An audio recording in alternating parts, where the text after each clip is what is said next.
All right, welcome on in, everyone, to Chatterbox Reds. This is Mike Hart on an off day with Austin Layton. Austin, how are you doing today? Hey, doing well. Gotta have a good feeling coming out of a series win, especially after the last week of the Reds. So feels good to be talking some Reds baseball. I didn't know if that would be how we're feeling on this off day a few days ago, but glad to be here.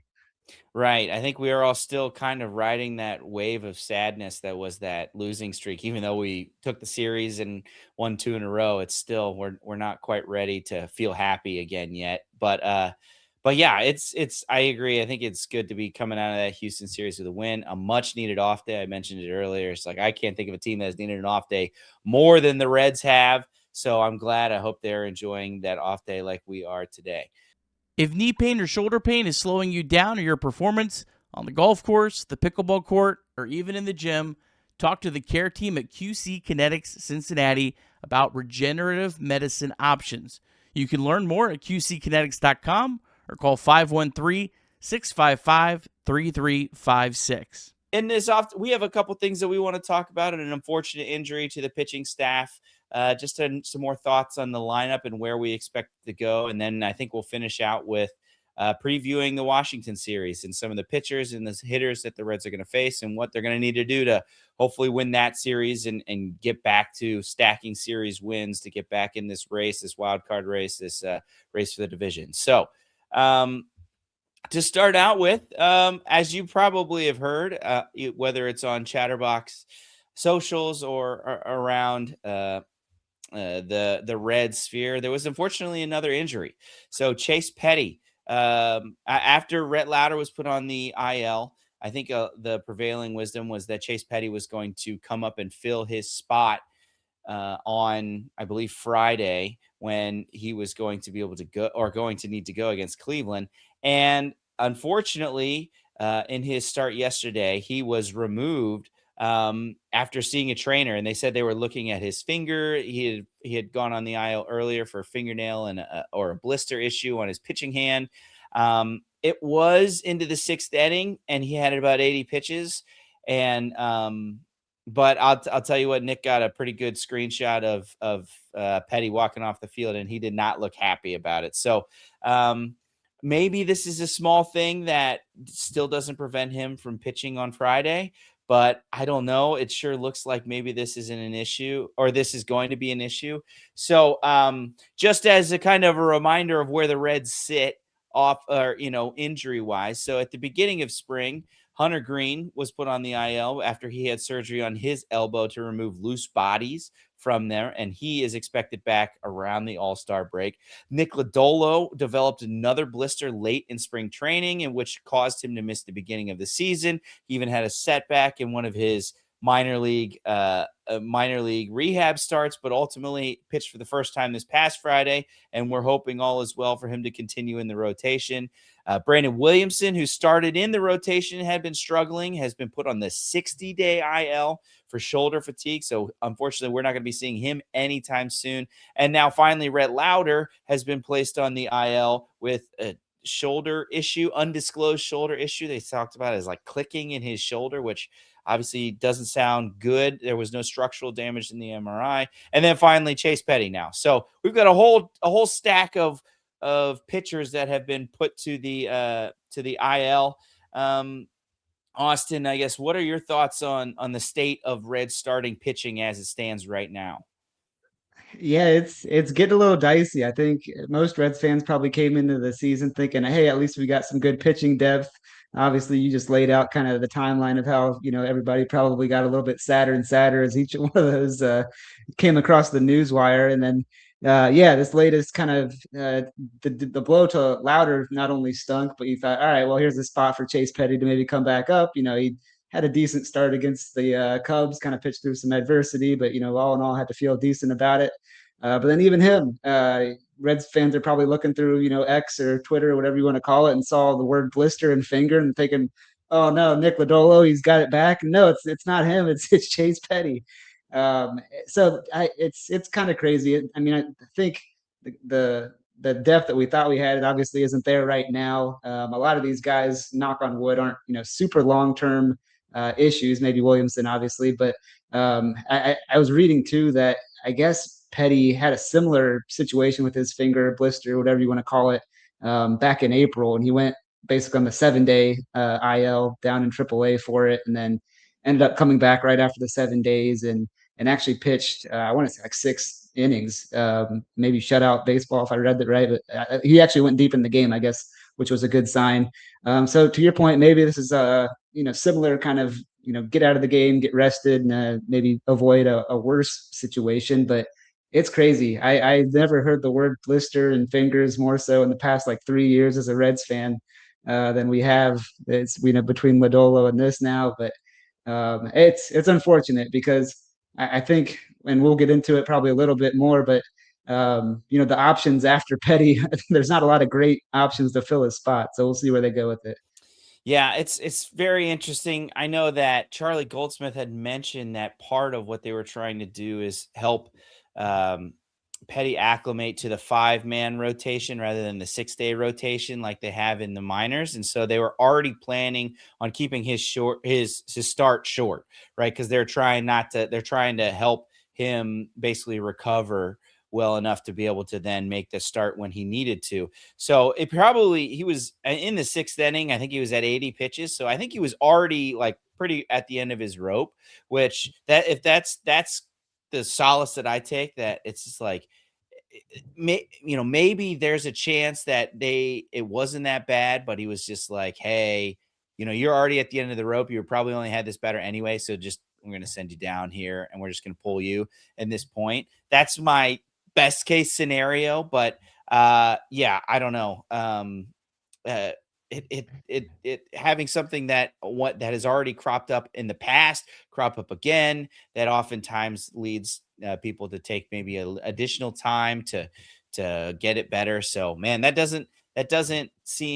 that wouldn't bode well for what the Reds really need right now, and that's starting pitching help. Because like you talked about, we got to figure out who's going to pitch that game now, right? So if we look at the projected starters for this rotation. So obviously we have the one set for the Washington series. So it's going to be Brady Singer starting off with Nick Lodolo going for game 2 on Wednesday, and then Chase Burns on Thursday. But then Friday, it would be the turn for whoever, whether it's Chase Petty or somebody else.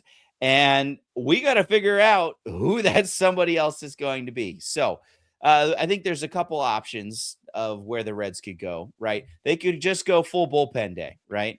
They call up some other bullpen guy who's on the roster and say, okay, we're just going to plan this out to go 2-2-2, whatever, to get us to the end of the game. That's an option. I would imagine that's probably not the greatest option that Tito would like, because a full bullpen day like that not only requires a whole bullpen, but then also taxes them all for the rest of the series. So that's always tough to be able to do. Another option is they have a couple folks in AAA. There's 3 starters in AAA that are on the 40-man roster, so it wouldn't require any DFAing or shuffling around. That is Chase Petty, obviously injured, can't do that.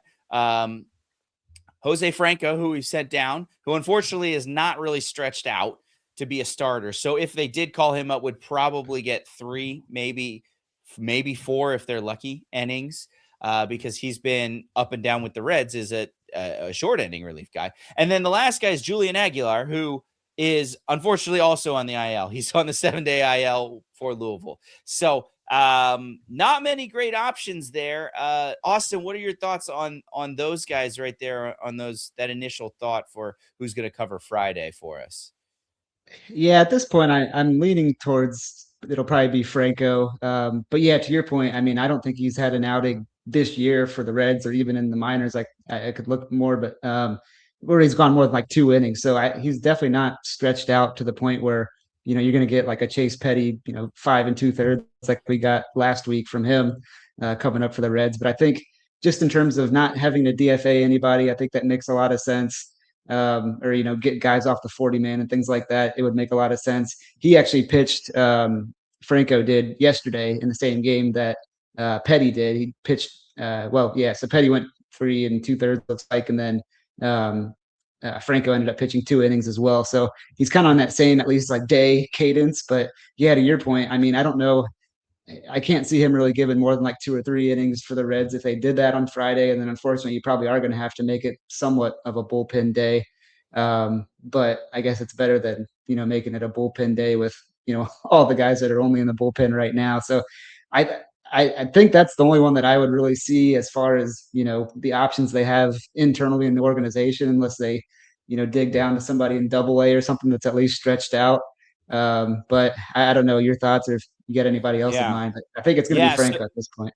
yeah. So another option that they do have is potentially using somebody who's not on the 40-man roster. So there's a couple starters in AAA that are not on the 40-man roster. That would require some sort of maneuvering, but somebody like an injured Julian Aguilar, you would think maybe you'd be able to sneak through waivers, or somebody, maybe they have to DFA that you'd be able to sneak through waivers.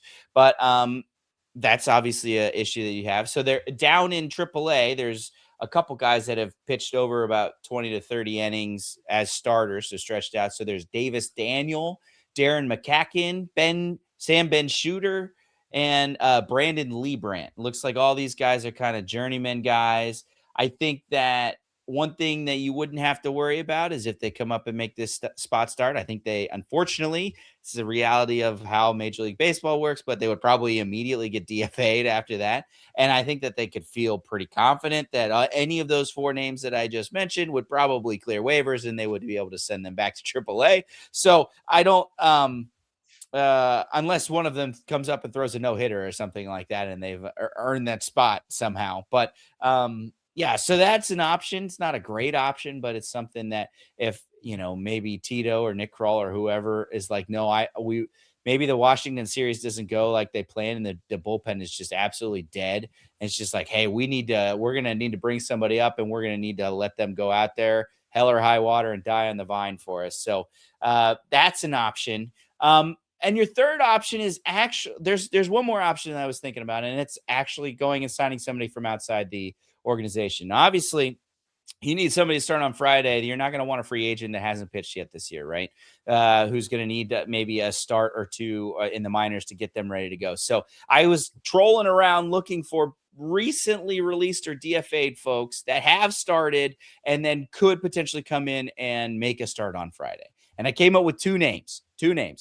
Eric Lauer. Eric Lauer was DFA'd yesterday by the Blue Jays after some, how do I say this? Some very frank and open comments about how he was very displeased about how he was used in those towards the whole team, and that he got DFA'd for it. And then the other is Chris Paddock, who was DFA'd earlier last week and then officially released by the Marlins today. And I did a little bit of homework. I brought some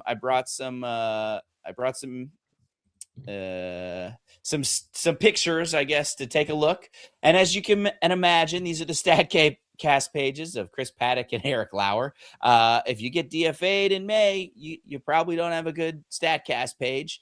But here's some information. Both of them throw a lot of pitches. We got a 7.63 ERA for Chris Paddock and a 6.89 ERA for Eric Lauer.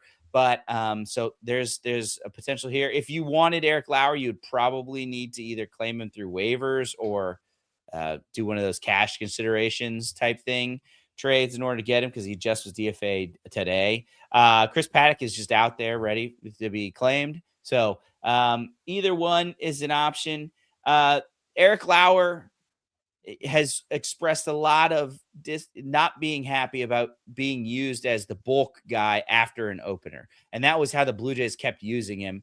And that's kind of why he got, released or DFA'd. So I guess maybe the idea is maybe you could use him in a role that he can at least give you some length. He was pretty good last year, right? A 3.18 ERA last year, if I'm reading that correctly. So, what are your thoughts on this? Do you think that it's reasonable that they could bring in a free agent? Should they try it? Is it worth trying to pull off a move for, or what are your thoughts on that?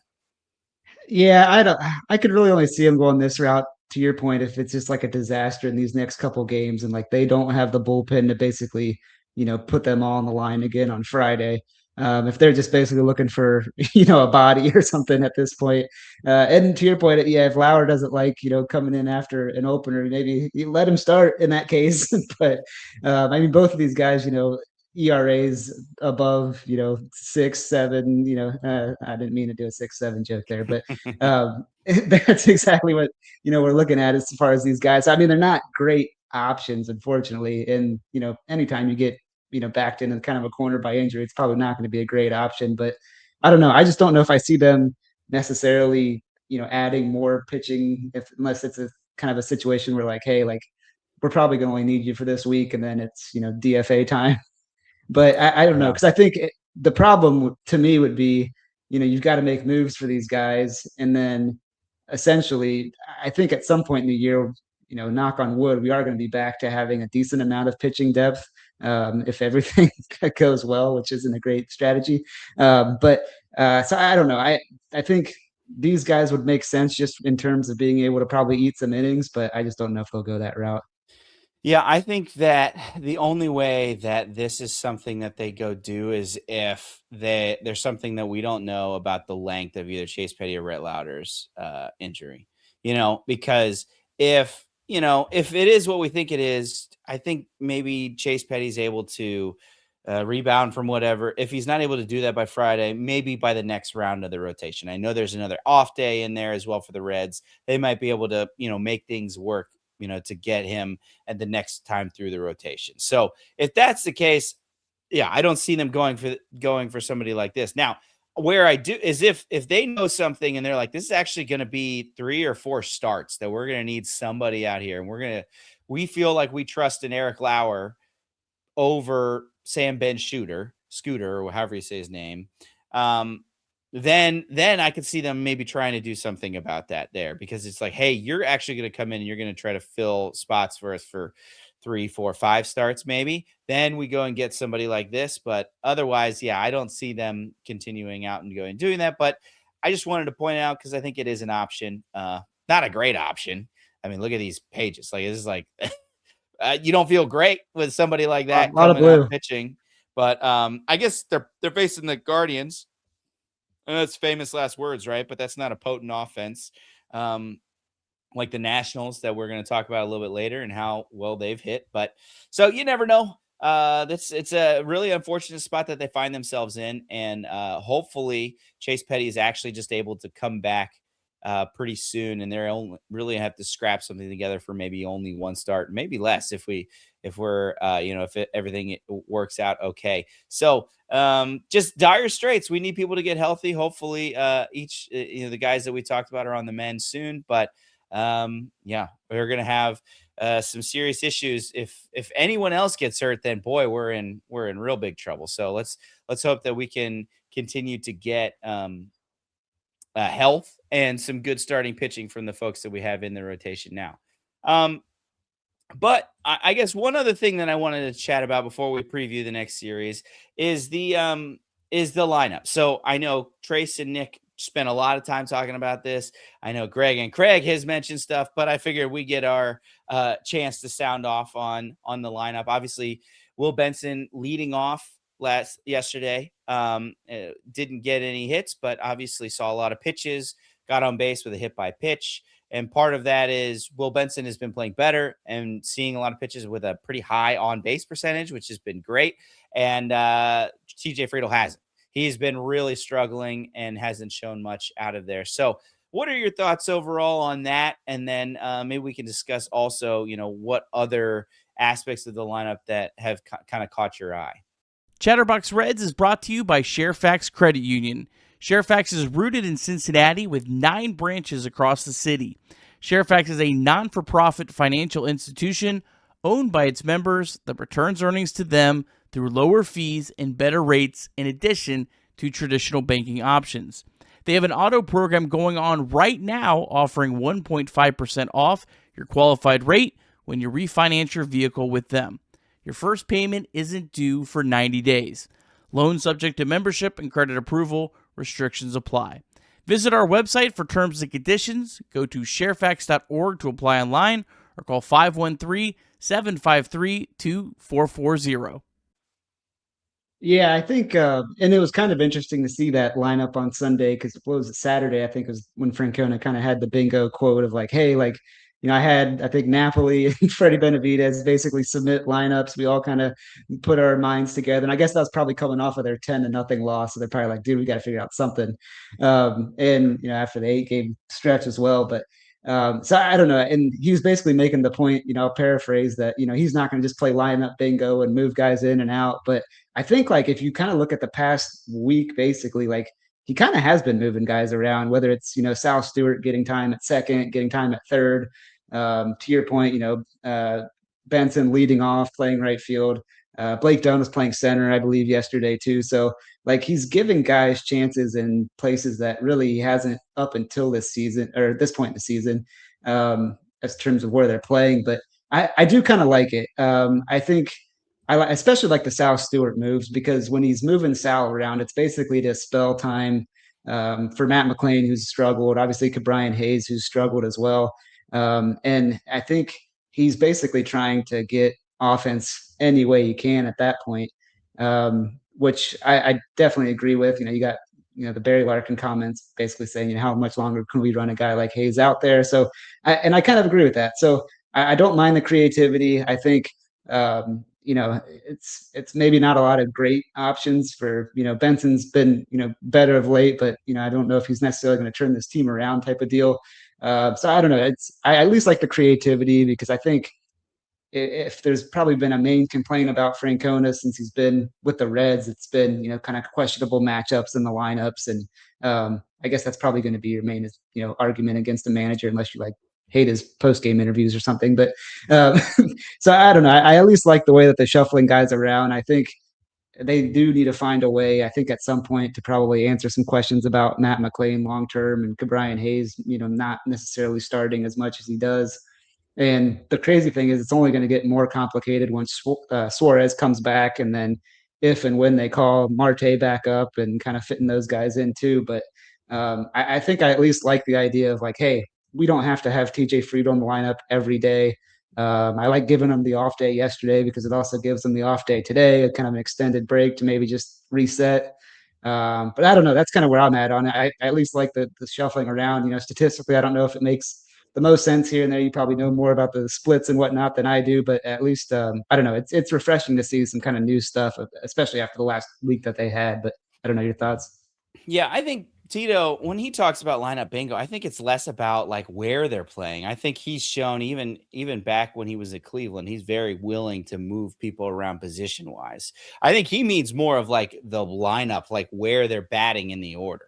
And that is where, we have, I think, seen maybe the most frustration, like whether it's leaving McLean or leaving Espinal in the 2-hole for as long as he did last year, and this year, continuing to bat TJ Friedel leadoff, even though he's been really struggling. And ultimately, he did move Matt McLean down and stuff like that. But just like getting that shuffling is what I think is what he wants to avoid.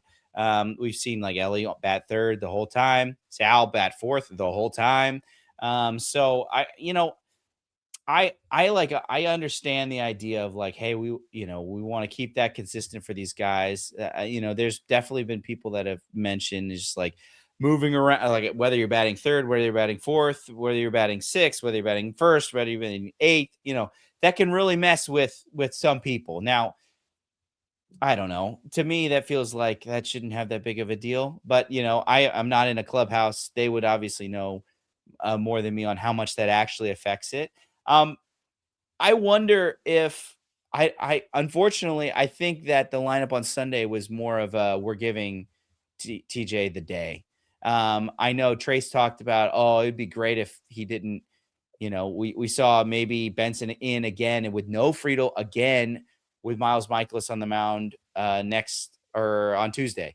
And I don't think that that's happening. I don't think that he is fully lost. I mean, their trust is clearly eroding with Tito to TJ Friedel, right? He's starting to get platooned by Dane Myers. He's getting removed for pitch hitters. He's getting moved over for defense. So it's like it's definitely eroding. But I don't think that it is, and maybe I'm wrong, but I don't think he's quite lost. Like I think he's going to be in the lineup in Washington, he's going to be leading off against the righties. They face 2 righties, and I think that's probably going to be the case.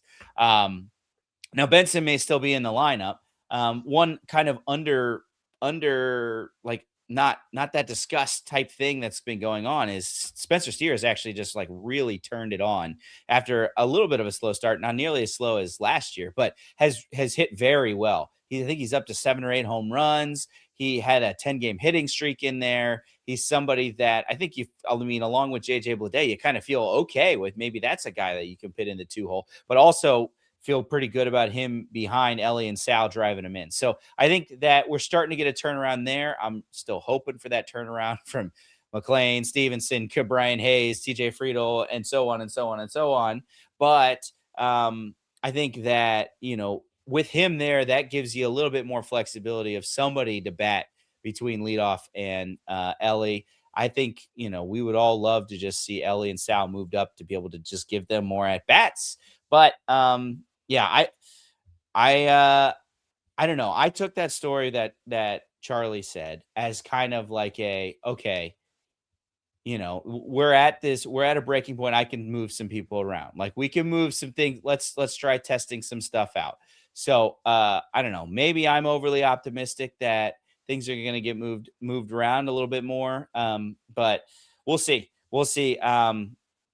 Because if Friedel doesn't pick it up, I don't know. It's tough to see that if he's continuing to run out there, it's just like his are the like numbers of people that get DFA'd, and we're running him out there as our leadoff hitter.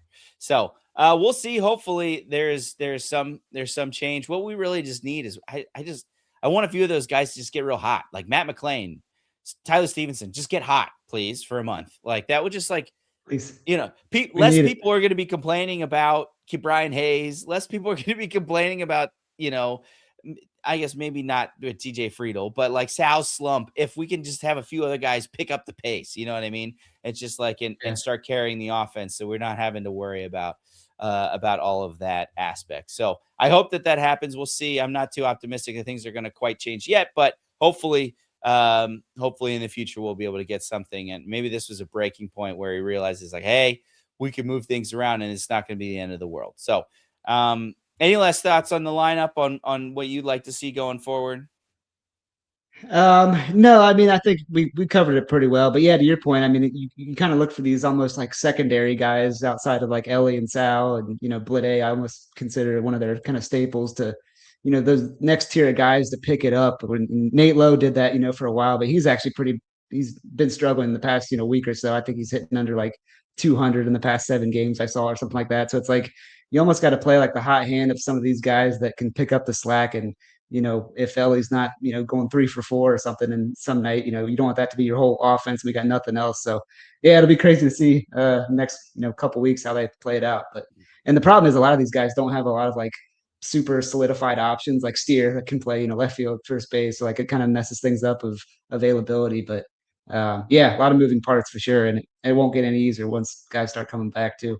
Yeah, I don't know. Steer is the least of my worries at this point. Like he's hitting much, much better, and he can play left field, right field, first base, second base. Like it's like there's always going to be a spot for somebody like that, especially if he, has basically gotten past these issues that we'd seen. So, but yeah, it's gonna be tough.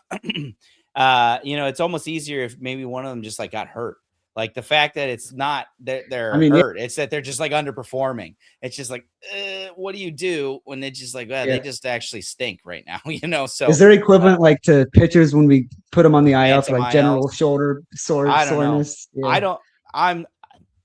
Obviously I don't condone cheating or skirting the rules, but I am not against a little nagging injury that's bothering TJ Friedel. Let him get right on the IL. You can stay with the team, you can do all this stuff, but like get it right, and we'll see how we go without it. I'm definitely not against that option as well. But one thing that we're going to need to do is we're going to need to hopefully see how this offense bounces back, especially against the Washington Nationals that we're going up against, and you'll see why here as we discuss it.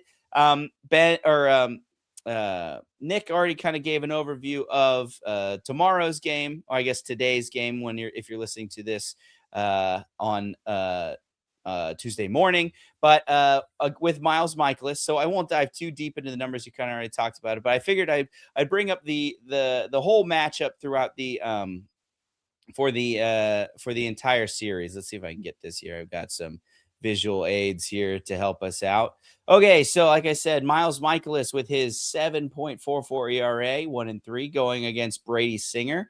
That's 640 on May 12th. This is in Cincinnati. Then you have Jake Irvin, 5.22 ERA, going up against Nick Lodolo. Hopefully, be able to hit pretty well or pitch pretty well in his second game back. Or build upon his first one.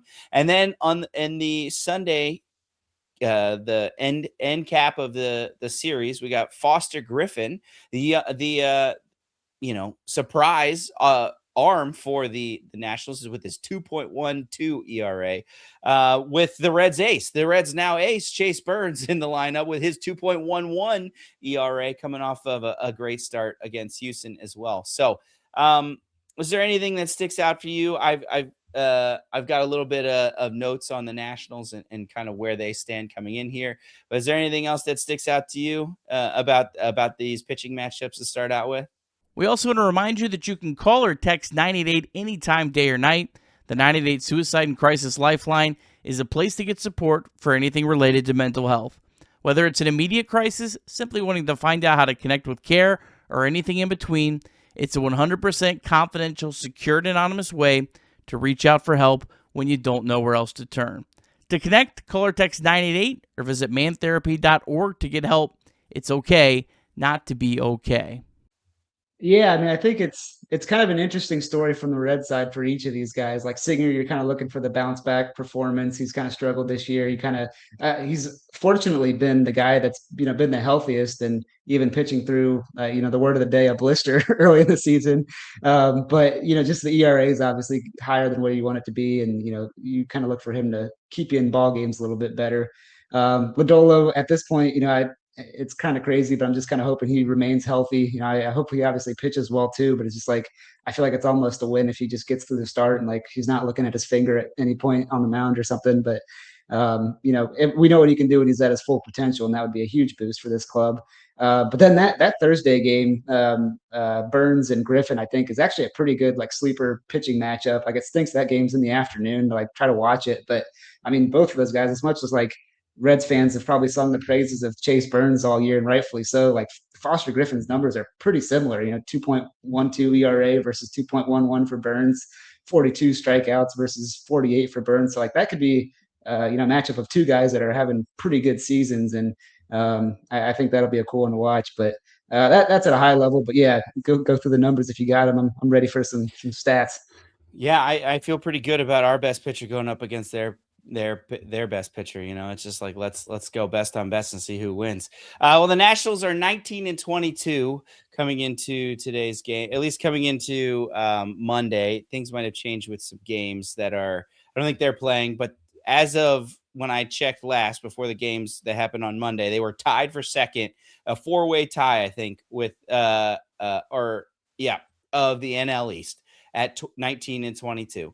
Obviously, the Braves are out in front, but there's a nice little log jam. I think it's actually a 3-way tie between the Phillies, the Nationals, and the Marlins. But they're coming off losing 2 of 3 to the Miami Marlins, where their bullpen actually blew both of the games that they lost. Their bullpen gave up 11 earned runs throughout that series. So that's something to keep an eye on, especially since the Washington bullpen is they're giving the Houston Astros a run for their money for the worst bullpen of in the majors. They've given up 28 home runs, which is the second worst, only to the Astros. They have a better ERA, but they have 12 blown saves. They have 10 regular saves and 12 blown saves, and that's the worst in Major League Baseball. So they've really had a hard time holding leads. They only have 19 wins and they have 12 blown saves. So over half of their losses have come from blown saves, which is pretty tough. And their starting pitching has been okay, but it's been they've struggled in certain areas. Obviously, the 7.44 ERA for Miles Michaelis is inflated by one really bad start. But one big thing about this is he has yet to make it through the 6th innings yet this year. averages about 4 to 5 innings. Jake Irvin, the next pitcher, also never made it through 60 so far this year. So, depending on how we're going with this, we're definitely, if we're able to at least maybe not score a ton of runs off those guys, but we're going to be able to get to that bullpen, and the Reds are going to need to abuse that beleaguered Washington bullpen. And then he said Foster Griffin has been very, very good.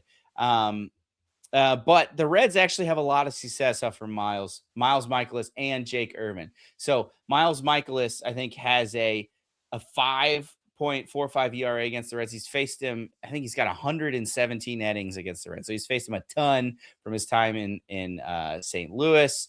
But I mean, one big thing is he either has a 5 innings, no earned runs, like shuts them out, or like he did or he has a 4 innings, 12 hits, 10 earned runs. So it's either like hey, pretty good, go through here, or a complete blow up. So we're hoping that we're able to get to that. And to be honest, Jake Irvin kind of the same way. The last time the Reds faced Jake Irvin, he went 3 2/3 inning, 5 earned runs, only 3 walks, no strikeouts, and the time before that, he went 7 innings, 2 runs. So it's kind of up and down. It seems like the Reds see him pretty well. One interesting note, TJ Friedl is 4 for 8 against Jake Irvin. So he's in the lineup for sure.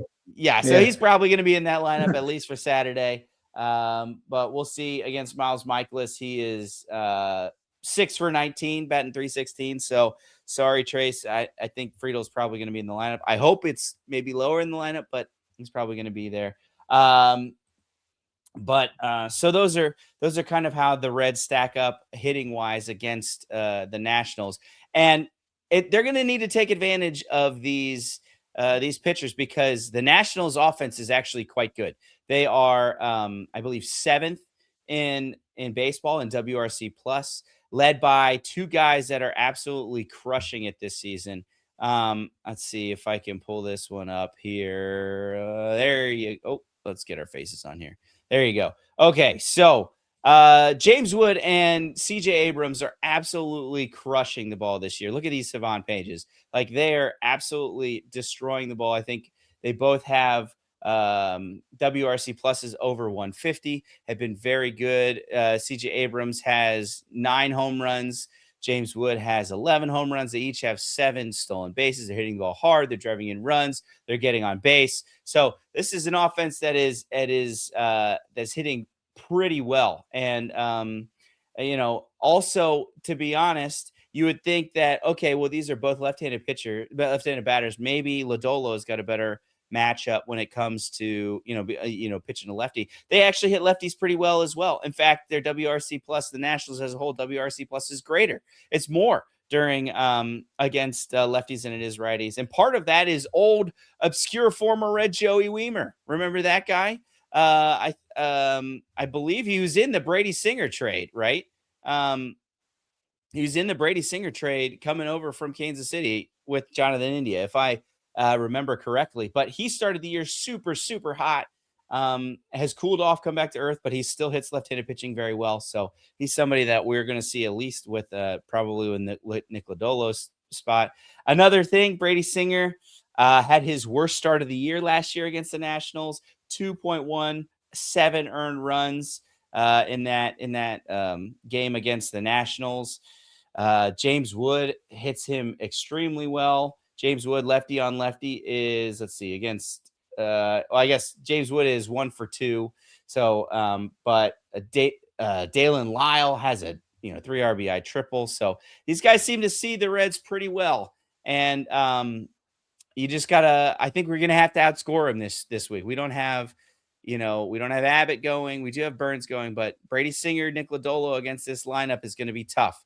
So we're going to have to score some serious runs. What are your thoughts on how the Reds are going to survive this series, as we match up?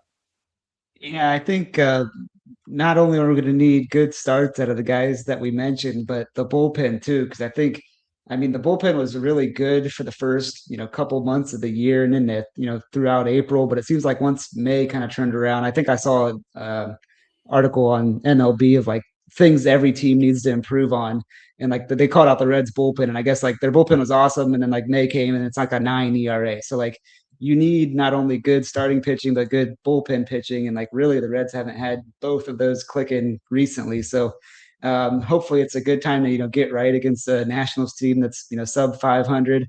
But yeah, they got some guys that can hit. Not only average like you mentioned. I think Weimer's hitting like 295 or something I saw, but those Abrams as well. So I think looking at those guys and even Wood, like, they're dangerous, and that's going to be honestly a big challenge.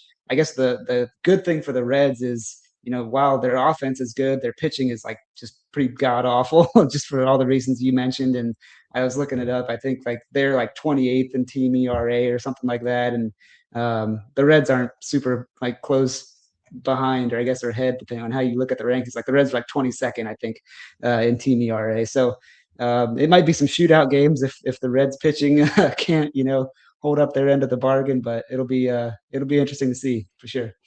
Yeah, I think they're going to have to make hay against the bad pitchers. I mean, we saw that in Houston. Unfortunately, we didn't really make hay against the Houston's bad bullpen. Got to their starters, and their bullpen actually handled the Reds pretty well. But the Reds pitching was able to handle Houston's offense, which, had come in pretty good. But, Washington's going to get their runs. I think they're going to have to pitch to James Wood kind of just the same way that they pitched to Yordan Alvarez. A lot of pitching in a way that, almost around him. I think he walked a few times, 3 or 4 times in that series. They were very clearly like trying to not let him hurt the Reds, even though he did in game 1, hit that home run. So I think that I hope that they would approach it that way, because they're gonna their offense is going to score some runs, and the Reds are going to need to keep pace, which is an interesting thing that the Reds, I don't think have, they definitely have not been very good at, and I don't know if they've had to do too much of that. It's just like, it's kind of like what you were doing with the Cubs, right? The Cubs, obviously they're going to get their runs, and you had to keep pace with them. And obviously we saw how that series ended up. So let's hope that we can come in, and as the temperature warms up, we can start warming up the bats as well, because I think we're going to need it with this series, just because that's the way you exploit the Nationals. Is there anything else that you wanted to bring up, Austin? I appreciate you joining me for some of this off day edition for the podcast. And anything else that you want to talk about or bring up or mention before we head out here? Yeah, just a couple of interesting notes as I was looking at the Nationals. They lead the league in errors this season, so hopefully the Reds can get some defensive miscues out in the field from them to kind of prolong innings if it comes to that. And I was just looking also to the guys who to watch on the Nationals that maybe people don't know as well. But Nunez for the Nationals actually leads the league in stolen bases, so he's second baseman for them. He doesn't hit super well, but could be a threat at least on the bases if he does get on. So just a couple tidbits to watch out for as the series unfolds. But no, thanks for having me on. Looking forward to hopefully some Reds momentum continuing into the week and into the weekend, I guess, as well. Yeah, I hope so. They're going to need to take advantage when the mistakes come, because they're going to make some errors. They're going to leave some pitches out over the plate, and the Reds are going to need to capitalize. And whether they are or not, I think it's going to determine whether they win this series or not. So, thanks again, Austin. I appreciate it. Thanks for everyone listening. We appreciate it. Please remember to like the channel and subscribe. If you're listening on podcast form, please leave a 5-star review. That really helps with the algorithm and helping our podcast get in front of more interested Reds fans. We appreciate everyone that has tuned in, even through the losing streak, even through the downs. We appreciate you being with us. So I hope that, we're able to, the next time we're on here, we're talking about how the Reds, went about and professionally handled the Nationals. So for Austin Layton, I'm Mike Hart, signing off here, and one last Go Reds.